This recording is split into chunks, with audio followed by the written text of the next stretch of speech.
national. Je salue les responsables de l'UNICEF, tous les responsables à leur rang, titre et fonction.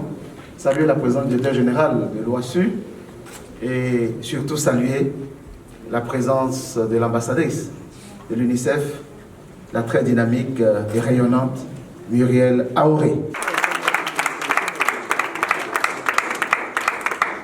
Je vous saisis l'opportunité pour remercier d'abord l'UNICEF qui a su détecter une médiatrice qui pourra porter son message auprès de la jeune fille et auprès de l'enfance et ouvrir des rêves en choisissant Muriel Aoré comme ambassadrice.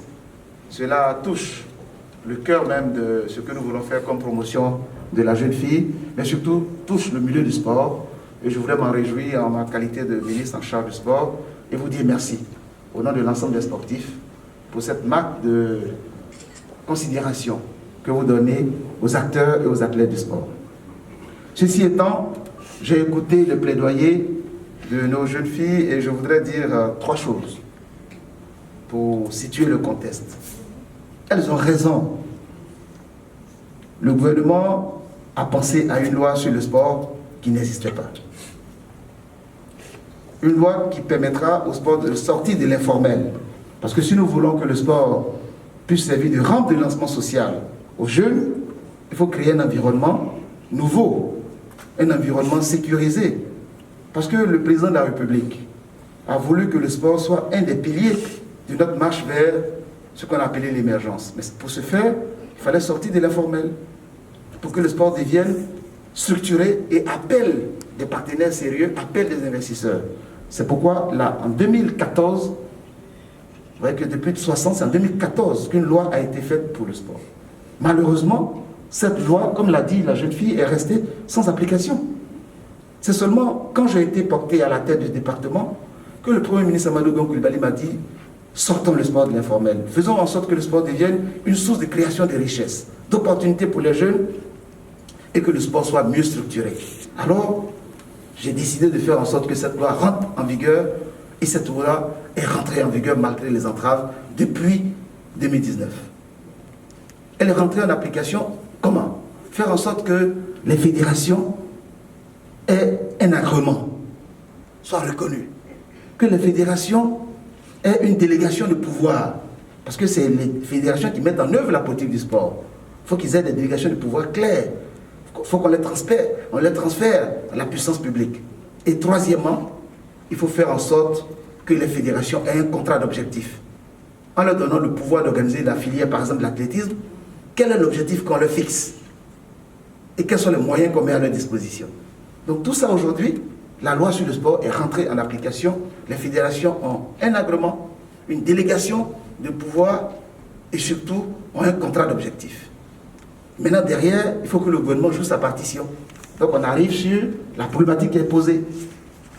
Quels sont les moyens que nous mettons à la disposition dans le contrat d'objectif pour permettre aux fédérations de faire la promotion du sport? Alors, pour permettre à ces fédérations-là d'avoir les moyens, il a été mis en place la parafiscalité, mais que nous avons revalorisé. Vous savez que la parafiscalité, c'est les ressources liées à la consommation du tabac et autres. Une partie est reversée dans un fonds qu'on appelle le fonds de la parafiscalité. C'est une taxe. Et chaque trimestre, il y a des moyens qui sont donnés à chaque fédération en fonction de leur importance. La moitié de la parafiscalité, environ 2 milliards, est donnée au football. Et les 2 autres milliards consacrés pour toutes les autres fédérations. Et donnés en fonction de la taille de ces fédérations. Donc les fédérations aujourd'hui ont des moyens réguliers pour assurer leur fonctionnement et mettre en œuvre leur politique. Mais ça, ce n'est pas suffisant. Ce n'est pas suffisant. Parce que pour que les fédérations aient les moyens de leur politique, faire de la détection, organiser des événements de grande ampleur, il faut que ces fédérations soient bien structurées pour attirer des partenaires extérieurs, pour attirer des sponsors. Le sport doit sortir du financement purement par l'État. Parce que l'État doit construire des écoles, l'État doit construire des hôpitaux, doit assurer la sécurité des biens des personnes. Donc il faut faire en sorte que chaque activité devienne source de création de richesses internes. Et c'est possible. Parce qu'en Europe et partout dans les pays bien structurés, ce n'est pas l'État qui finance la promotion du sport, mais l'État a créé un environnement propice à l'émergence d'une économie du sport. Et c'est ce que nous voulons faire avec la loi.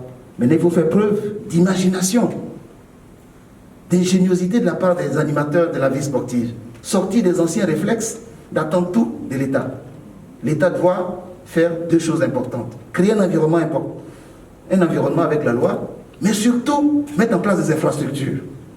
Et c'est à cela qu'on arrive maintenant aux infrastructures. Depuis l'indépendance de notre pays, 1960 à pratiquement 1984. Et quand vous prenez de 2011 à maintenant, ce que l'État a investi dans le domaine du sport, c'est plus de 300 milliards en moins de 9 ans. Mais regardez vous-même, avec la CAN 2023, ce sont des infrastructures sportives et d'hébergement à Korogo, à Boaké, à Yamoussoukro, à San Pedro et à Abidjan. Jamais l'État n'a autant investi dans le domaine du sport. Et c'est là, sous nos yeux. Ce n'est pas de la publicité, mais s'il n'y a pas d'infrastructure, à quoi ça sert d'avoir des rêves de faire des sportifs?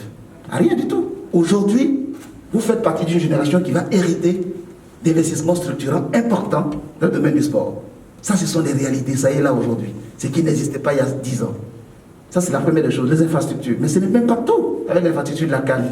Il y a les Agora. Vous avez vu qu'on a inauguré le démonstrateur de Koumassi, un centre sportif intégré avec des activités génératrices de revenus pour les jeunes.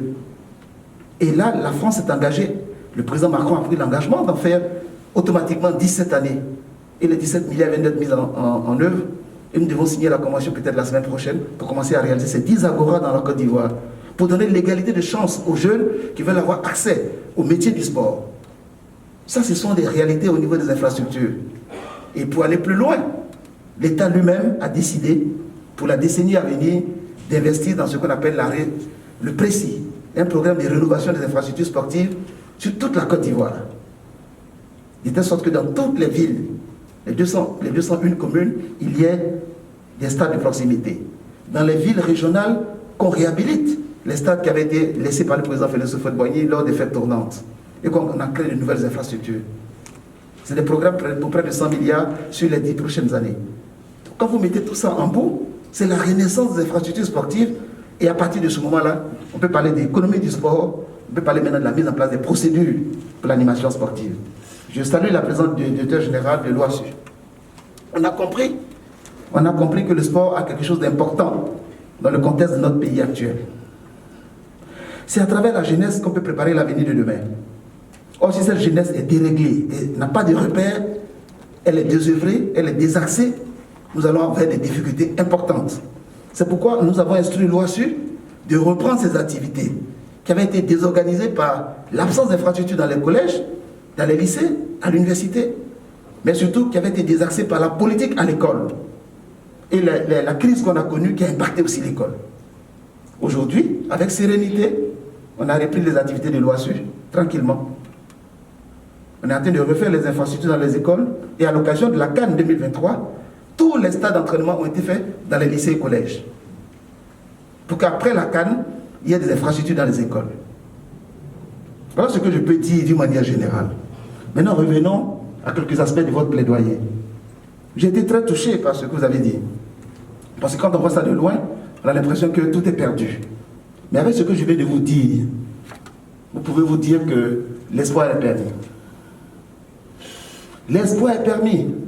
Il peut y avoir des cas isolés, des personnes qui sont brisées dans leurs rêves, mais d'une manière générale, la tendance est bonne. Même au niveau de l'INJS, avec vos qualités reconnues, vous êtes prioritaire pour faire le métier du sport. Et chaque année, j'ai négocié. L'INJS, à mon arrivée, avec quoi, 1000 étudiants, 1500. Aujourd'hui, on est à 3000 étudiants. C'est-à-dire que l'État a doublé sa capacité de formation des jeunes dans le métier du sport, en leur donnant des bourses, même pour les professionnels. La loi sur le sport fait obligation qu'on les accompagne dans leur formation et qu'on leur prépare aussi leur reconversion.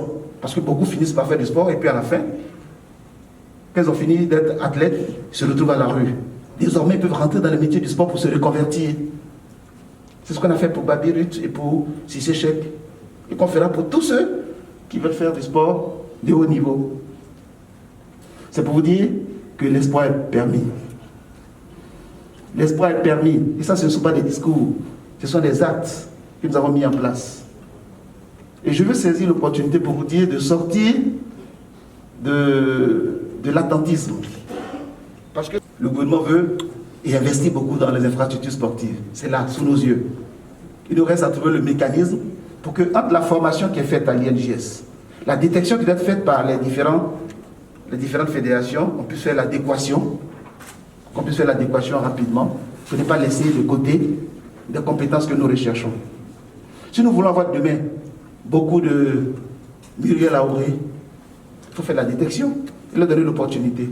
Et le sport est un métier, pas seulement un métier de fonctionnaire, mais c'est un métier qui peut devenir du vrai business pour prendre en charge tous ceux qui font du sport leur métier de façon professionnelle.